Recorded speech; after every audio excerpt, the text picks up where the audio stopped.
तो स्वागत है दोस्तों आप लोगों का इमरोज मिल्की आइस अकेडमी में। हम लोग राजपूत काल का अध्ययन कर रहे हैं।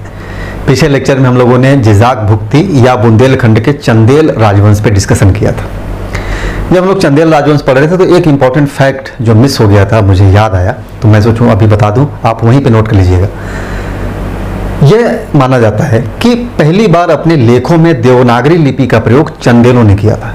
चंदेल राजवंश के राजाओं के द्वारा किया गया था, या यूं कह लीजिए कि देवनागरी लिपि में पहली बार अपने लेख सर्वप्रथम चंदेलों ने लिखे। तो देवनागरी लिपि का अपने लेखों में प्रयोग करने वाले पहले शासक कौन थे? चंदेल थे। ये फैक्ट वहीं पे लिख लीजिएगा। आज हम लोग बात करेंगे गुजरात के चौलुक्य या सोलंकी राजवंश पे। तो आइए समझते हैं और लिखते हुए चलते हैं। तो गुजरात के चौलुक्य या इसी को बोलते हैं सोलंकी राजवंश। सोलंकी राजवंश, ध्यान रखें। अब थोड़ा सा समझते चलिए, कुछ पॉइंट्स हैं इसमें। जैसे इनकी उत्पत्ति की बात की जाए तो मैंने बताया था कि अग्निकुंड से कुल 4 राजपूत वंशों की उत्पत्ति होती है। 4 में से एक ये भी है। इनकी उत्पत्ति माना जाता है कि ये अग्निकुंड से इनकी उत्पत्ति हुई है। लेकिन इनके लेख है, कौन सा लेख है? वाडनगर लेख, वाडनगर या वडनगर लेख।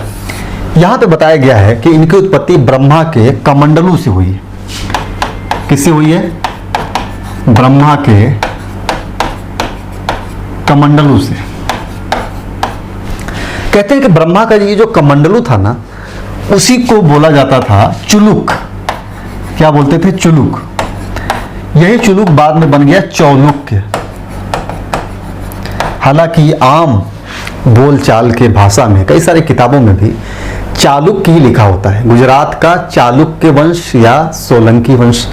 लेकिन एक्चुअल में तकनीकी रूप में ये चालुक्य नहीं है बल्कि चौलुक्य है। ध्यान रखिएगा, ये चौलुक्य। अब सवाल उठता है कि जो दक्षिण के चालुक्य थे, दक्षिण के जो चालुक्य हैं, क्या इन दोनों के बीच कोई संबंध है? दक्षिण के चालुक्य, गुजरात के जो चौलुक्य हैं। तो कहा जाता है कि दक्षिण के जो चालुक्य थे और इनके बीच कोई संबंध है या नहीं, कोई जानकारी नहीं है। जानकारी का अभाव है, जानकारी का अभाव है।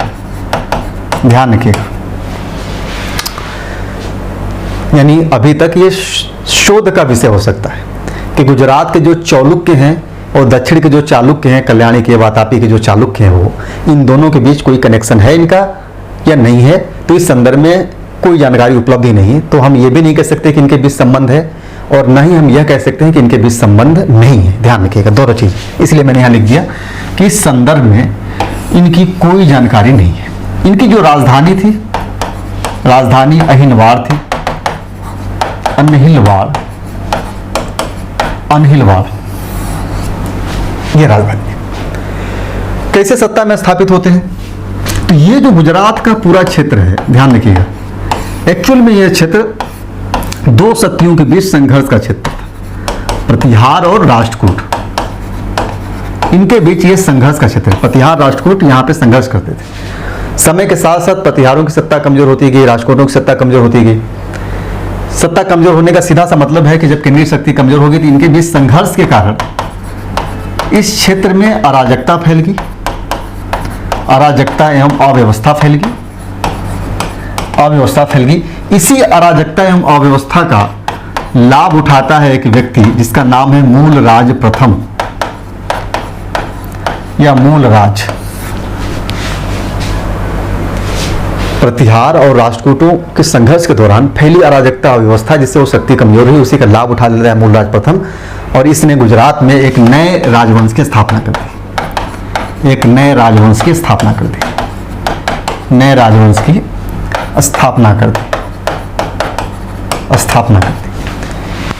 तो प्रश्न पूछेगा कि गुजरात के सोलंकी या चौलुक्य राजवंश का संस्थापक कौन है? तो मूलराज प्रथम है।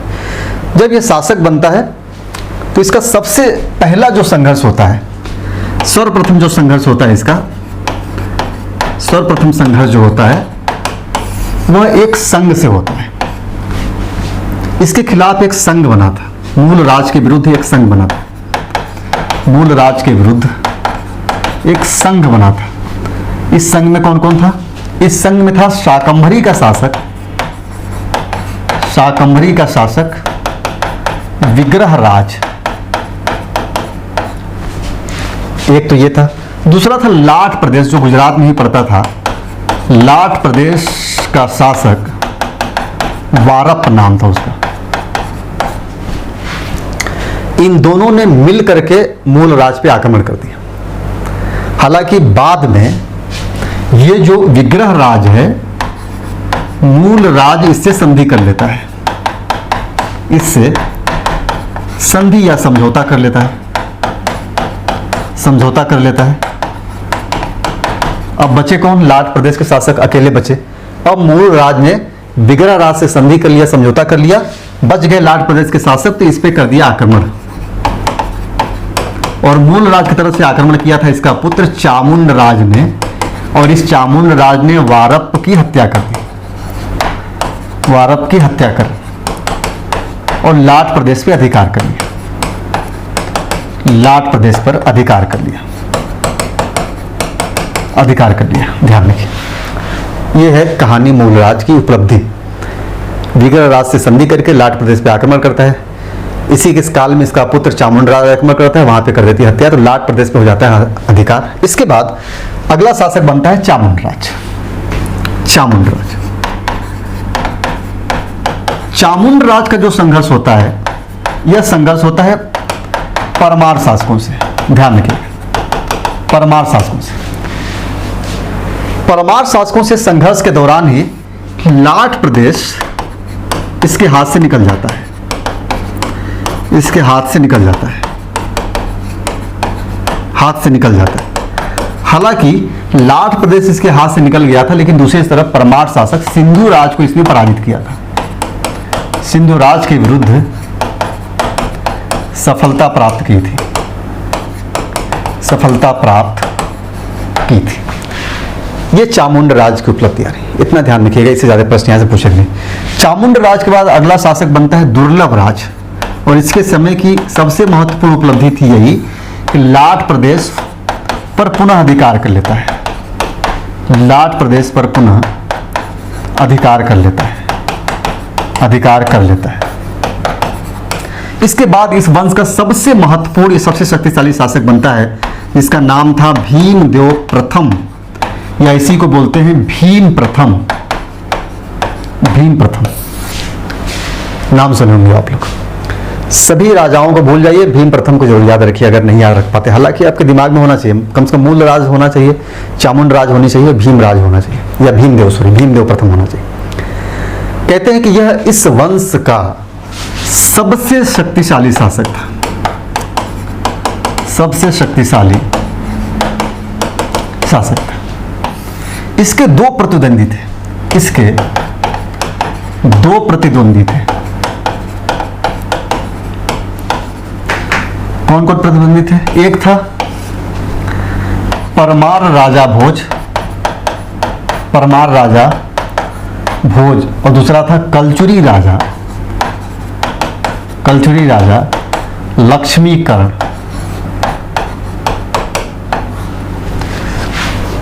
हालांकि प्रारंभ में लक्ष्मीकरण और भीम प्रथम मित्र थे, ध्यान रखिएगा, यहां लिख लीजिएगा। प्रारंभ में भीम और लक्ष्मीकरण मित्र थे, लक्ष्मीकरण मित्र थे। ये बाद में शत्रु हो जाते हैं, कैसे समझिए। देखिए, एक प्रतिद्वंदी कौन है? परमार राजा भोज है। परमार राजा भोज के विरुद्ध भीम एक संघ बनाता है, संघ बनाता है। इस संघ में कौन कौन शामिल है? भीम शामिल है और लक्ष्मीकरण शामिल है, लक्ष्मीकरण शामिल। यही है इनकी मित्रता। यानी पहले भीमदेव प्रथम ने भोज के खिलाफ संघ बनाया, उस संघ में शामिल किया किसको? कलचुरी राजा लक्ष्मीकरण को शामिल किया, और दोनों ने मिल करके भोज की राजधानी धारा को लूटा, धारा को लूटा। और ठीक इसी समय कहा जाता है कि जब ये धारा को लूट रहा था, तो इसके बाद ही जस्ट कल्याणी का चालुक्य शासक कल्याणी का चालुक्य शासक सोमेश्वर प्रथम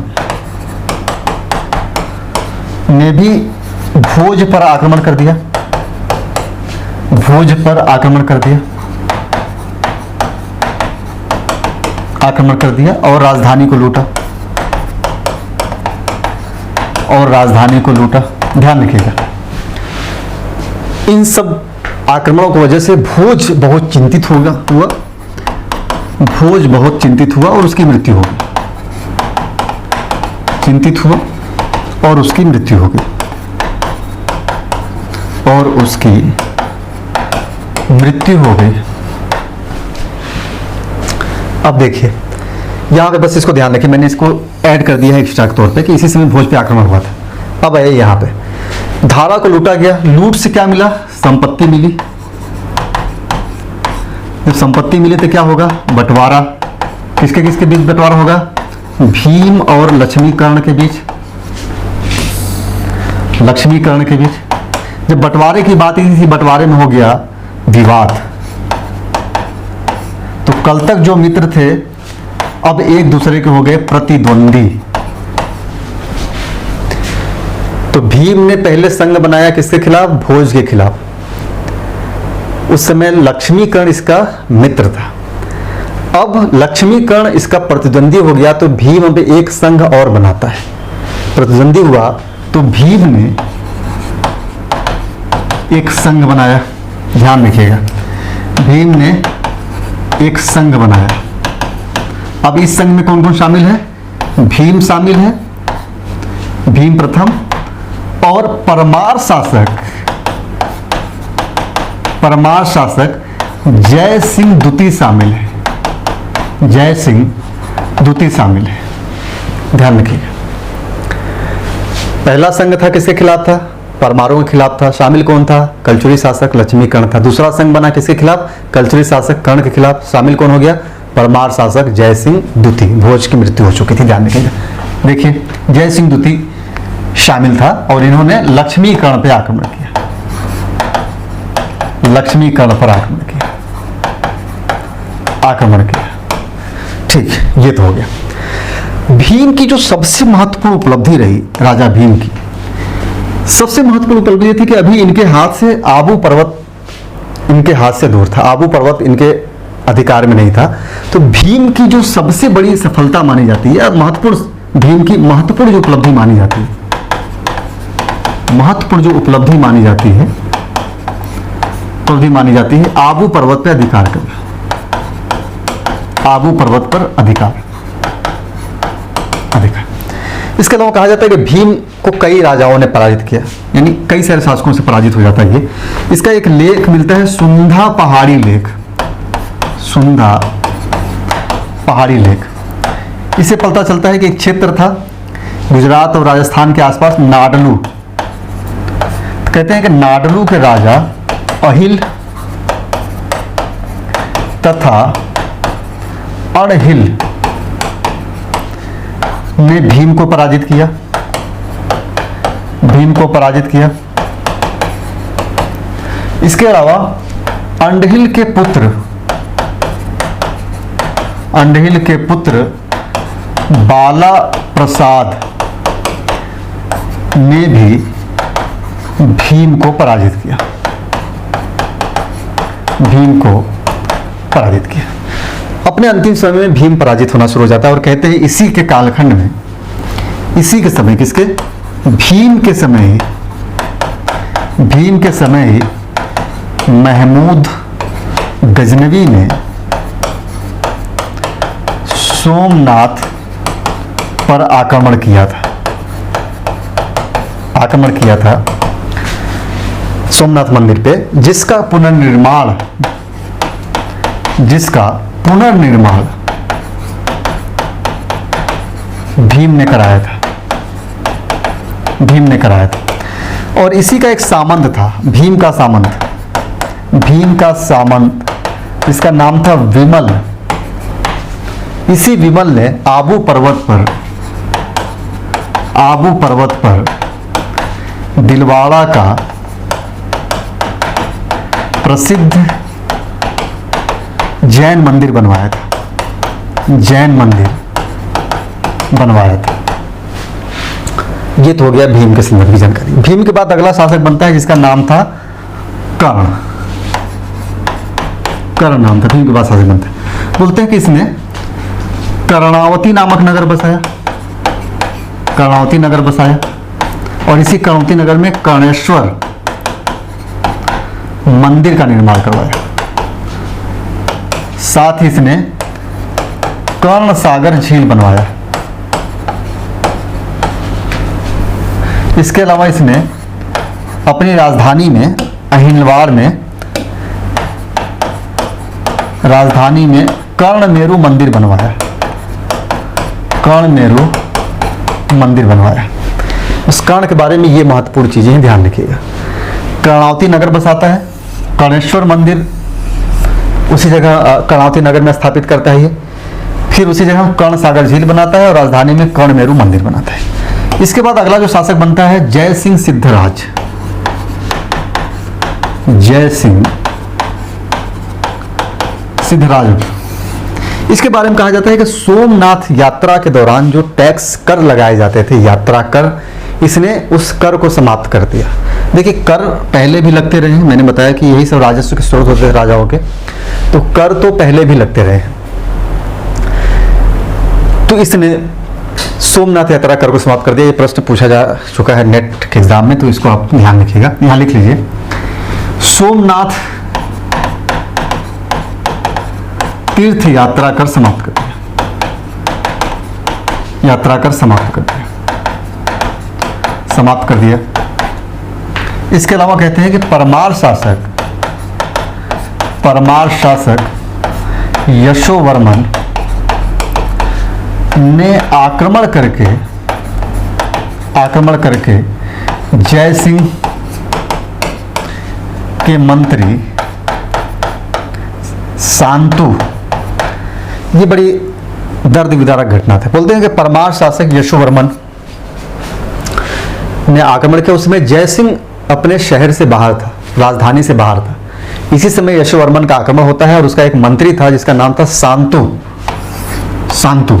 इस शांतु से यशोवर्मन पैर धुलवाता है। जब जय सिंह आता है तो इसी बात की खबर लगती है तो बहुत ही क्रोधित होता है और लगातार आक्रमण करना शुरू कर देता है, सिर्फ इसका बदला लेने के लिए। तो लिखिए, जय सिंह के मंत्री शांतु से अपना पैर क्या बोलते हैं, पांव धुलवाया।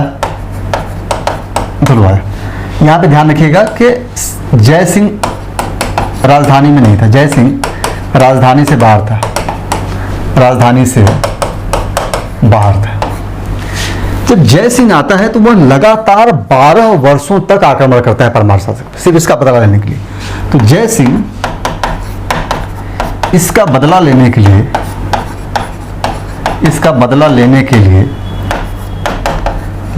लिए, यशोवर्मन पर लगातार 12 वर्षों तक आक्रमण करता है और अंततः यशोवर्मन को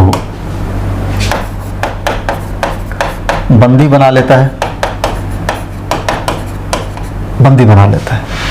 बदला निकाल लेता है। फिर से यह वही काम करवाता है, पैर धुलवाता है यशोवर्मन से। इसके अलावा कहते हैं बंदी बना लेता है, और देखिए बंदी बना लेता है और क्या करता है, इसके जगह पर और एक नाम महादेव नाम के व्यक्ति था, महादेव नामक व्यक्ति को मालवा का शासक बना देता है, जो जय सिंह सिद्धराज की अधीनता स्वीकार कर लेता है। तो यहां पे ये चीजें ध्यान रखिएगा। इसके अलावा देखिए, एक युद्ध होता है शाकंभरी से, तो शाकंभरी शासक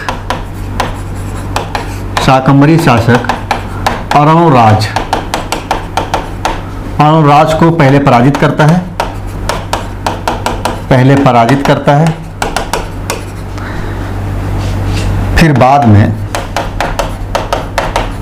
अपनी पुत्री का विवाह उससे कर देता है। अपनी पुत्री का विवाह उससे कर देता है, विवाह उससे कर देता है। इसके अलावा इसकी एक महत्वपूर्ण चीज जो एग्जाम में पूछता भी है कि इसने आबू पर्वत पर अपने पूर्वजों की 7 गजारोही मूर्तियां स्थापित करवाता है, मूर्तियां स्थापित करवाता है। ध्यान रखिएगा, यह शैव मतानुयायी था, शैव मतानुयायी। कहते हैं कि जय सिंह सिद्धराज आबू पर्वत पे अपने पूर्वजों की गजारोही मूर्तियां, हाथी के समान मूर्तियां स्थापित करवाता है। कहाँ? आबू पर्वत पे। ये चीज ध्यान रखिएगा, इंपॉर्टेंट फैक्ट है। इसके अलावा जय सिंह के बाद अगला शासक बनता है जिसका नाम था कुमारपाल।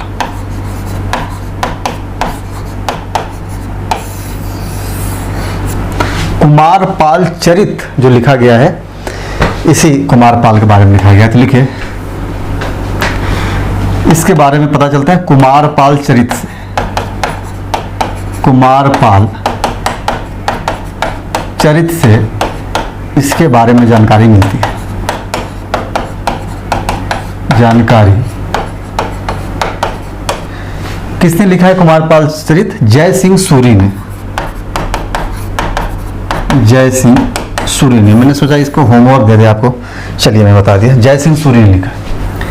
इसका भी पहला जो संघर्ष होता है अर्णोराज से ही होता है। तो पहला संघर्ष शाकंभरी शासक अर्णोराज से होता है। अर्णोराज से होता है। बाद में यह अपनी पुत्री का विवाह अर्णोराज से कर देता है। अर्णोराज से होता है। अर्णोराज ने अपनी पुत्री का विवाह इससे कर दिया था। अपने पुत्री का विवाह किससे कर दिया? जय सिंह कुमारपाल से कर दिया। विवाह कुमारपाल से कर दिया, कुमारपाल से कर दिया। कहते हैं कि हेमचंद्र के प्रभाव से इसने जैन धर्म को स्वीकार कर लिया था। जैन धर्म को स्वीकार कर लिया था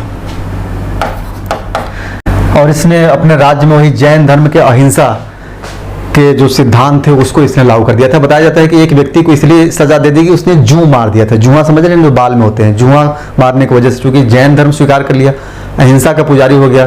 जो मांस मछली खाने वाले लोग थे, जो भेड़ वगैरह करते थे, बकरे वगैरह, उसको काटना पूरी तरीके से बंद करवा दिया इसने। इतनी कड़ाई से जो है कि अहिंसा के नियम को लागू किया कि जूं मारने के जो है कि कारण एक व्यक्ति को बंदी बना लिया जाता है, उसको सजा दे दिया जाता है। तो लिखिए, हेमचंद्र के प्रभाव से इसने जैन धर्म को स्वीकार कर लिया था। अहिंसा के नियम को पूरे राज्य में लागू कर दिया। अहिंसा के नियम को पूरे राज्य में कड़ाई से लागू कर दिया। पूरे राज्य में कड़ाई से लागू कर दिया। और मैंने बताया कि एक व्यक्ति को, व्यापारी था बल्कि वो, एक व्यापारी को जूं मारने के अपराध में बंदी बना लिया गया। बंदी बना लिया गया। बाद में क्या होता है, इसका भतीजा था, इसका भतीजा अजय पाल नाम था। कुमारपाल का भतीजा, इसका भतीजा अजय पाल ने इसको विष देकर मार दिया। विष देकर मार दिया। कारण क्या था मारने का? कारण यही था कि ये जैन धर्म अपना लिया, क्योंकि शैव जो होते हैं बड़ी कट्टर होते हैं।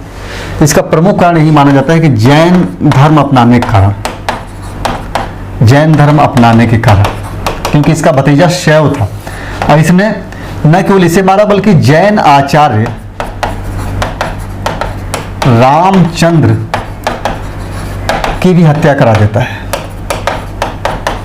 हत्या करा देता है और न केवल हत्या कराता है बल्कि जैन मंदिरों को भी ध्वस्त कर देता है। जैन मंदिरों को तोड़वा देता है, तोड़वा देता है। ध्यान रखिएगा, कौन? अजय पाल, ये नाम याद रखिएगा। जैन धर्म अपनाने के कारण अपने चाचा को जहर दे देता है, जैन आचार्य की हत्या कर देता है, जैन मंदिरों को तोड़ देता है। इसके बाद शासक बनता है मूलराज द्वितीय।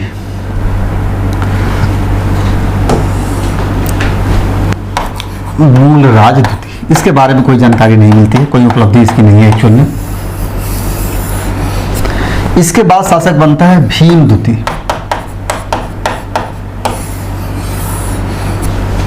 यह इस वंश का अंतिम, यूं कह लीजिए कि जो है कि शासक था, इस वंश का अंतिम शासक था, अंतिम शासक था, शासक। भीम द्वितीय के समय में इसी का एक जो है कि मंत्री था जिसका नाम था लवण प्रसाद। लवण प्रसाद ने भीम द्वितीय को हटा करके एक नए राजवंश की स्थापना की, बघेल वंश की। बघेल वंश की स्थापना की, बघेल वंश की स्थापना की। इसके बाद चूंकि बघेल वंश के समय कुछ जो है कि बघेल वंश इस क्षेत्र पे कुछ समय तक शासन करता रहा, कुछ ही समय तक, ज़्यादा लंबा समय नहीं था। इसके बाद फाइनली अंतिम रूप से यह दिल्ली सल्तनत में मिला लिया जाता है, दिल्ली सल्तनत में मिला लिया जाता है, मिला लिया जाता है। ये तो हो गया गुजरात के चालुक्य या सोलंकी राजवंश के बारे में। भीम द्वितीय इसका अंतिम शासक था, बाकी चीजें हम लोगों ने समझ लिया। अब एक राजवंश और बचा हुआ है राजपूतों का, वो है चौहान राजवंश। शाकंभरी के चौहान या चहमान राजवंश जिसे हम लोग बोलते हैं, वो लास्ट लेक्चर होगा राजपूत काल का। इसी के साथ हम लोगों का राजपूत काल का जो पूरा सीरीज है वो समाप्त हो गया है। प्राचीन इतिहास से जुड़ी हुई और भी अभी कुछ चीज़ें हैं जिस पर मैं डिस्कशन करूंगा। इतिहास को लेकर के कई सारे महत्वपूर्ण तथ्य, फैक्ट, अवधारणाएं जो हैं वो मैं बीच बीच में वीडियो में आप लोगों के लिए लाता ही रहूँगा। अभी भी बहुत सारी चीज़ें प्राचीन इतिहास में बताने के लिए, मैं उन सब चीज़ों पर डिस्कशन करूँगा। एक एक चीज़ों पर मैं डिस्कशन करूँगा। कंप्लीटली प्राचीन इतिहास हम लोग पढ़ेंगे, भले ही 200 लेक्चर हो जाए, लेकिन एकदम पूरा समाप्त करेंगे। एक एक चीज़, एक एक बिंदु को गहराई से समझा जाएगा, कुछ भी नहीं छोड़ा जाएगा। राजपूत हो गया लगभग मतलब एक देखा जाए तो जो इतिहास सामान्य तौर पे समाप्ति हो गया। इतना ज़्यादा भी कोई इतिहास नहीं पढ़ाता है प्राचीन इतिहास जितना डीप मैंने पढ़ा है। और भी बहुत सारी चीज़ें एक एक करके हम लोग देखेंगे, समझेंगे आगे। तो मिलते हैं नेक्स्ट लेक्चर में जो राजपूत काल का अंतिम लेक्चर होगा। कोशिश करेंगे कि एक लेक्चर में हम लोग चीज़ों को समेट लें चहमान राजवंश को लेकर के। तो मिलते हैं।